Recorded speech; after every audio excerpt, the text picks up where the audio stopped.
Cette actualité vous est présentée en collaboration avec Cryptost Academy. Ayez un temps d'avance sur le marché crypto en rejoignant notre communauté premium. Tether annonce le lancement d'un stablecoin destiné aux particuliers américains. Tether annonce un stablecoin destiné aux particuliers américains, quelques jours après la signature du Genius Act par Donald Trump. Cette première loi crypto aux États-Unis légalise les stablecoins adossés au dollar, offrant à Tether un cadre clair pour lancer un produit grand public, rapide et conforme à la régulation.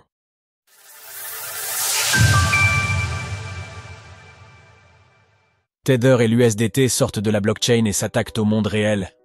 Le 19 juillet 2025, Donald Trump a signé le Genius Act, une loi américaine dédiée aux crypto-monnaies, légalisant l'usage des stablecoins adossés au dollar.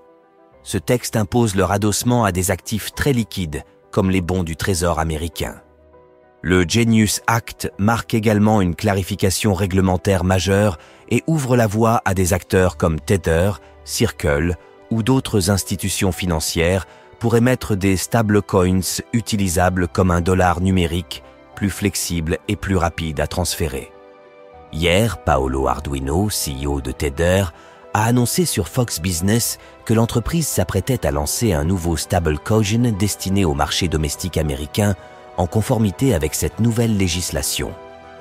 Nous allons annoncer très prochainement notre nouvelle initiative pour un stablecoin destiné au marché intérieur des États-Unis, qui viendra concurrencer sur ce marché.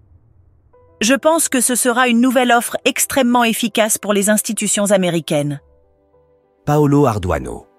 Conçu pour les particuliers, ce stablecoin pourrait aussi rivaliser avec des applications comme PayPal ou Cash App, déjà bien implantées aux États-Unis.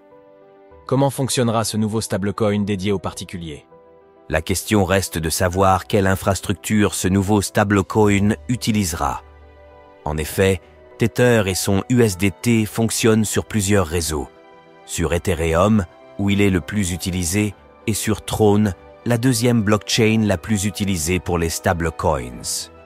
Mais Tether, ainsi que la plateforme d'échange Bitfinex, deux entités étroitement liées, financent et développent également d'autres solutions, comme Plasma et Stable, une blockchain à faible frais spécialement conçue pour les stablecoins.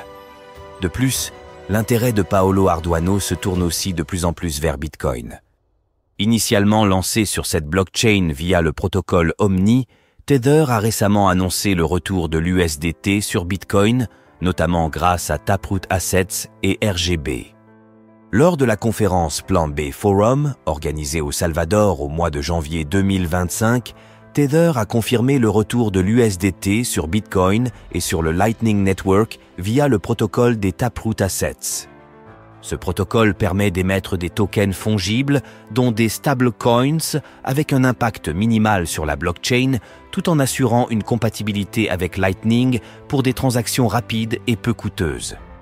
En parallèle, Bitfinex investissent depuis plusieurs années dans le développement de RGB, un protocole de Layer 2 sur Bitcoin, conçu pour permettre la création de tokens et de smart contracts très scalables. Bien qu'en développement depuis plus de 6 ans, les premières applications viennent d'être lancées et d'autres sont en cours d'annonce. Ainsi, Tether pourrait s'appuyer soit sur l'un de ces deux protocoles bénéficiant d'une scalabilité exceptionnelle via Lightning, soit sur une blockchain centralisée, mais rapide et accessible comme Stable. Retrouvez toutes les actualités crypto sur le site cryptost.fr.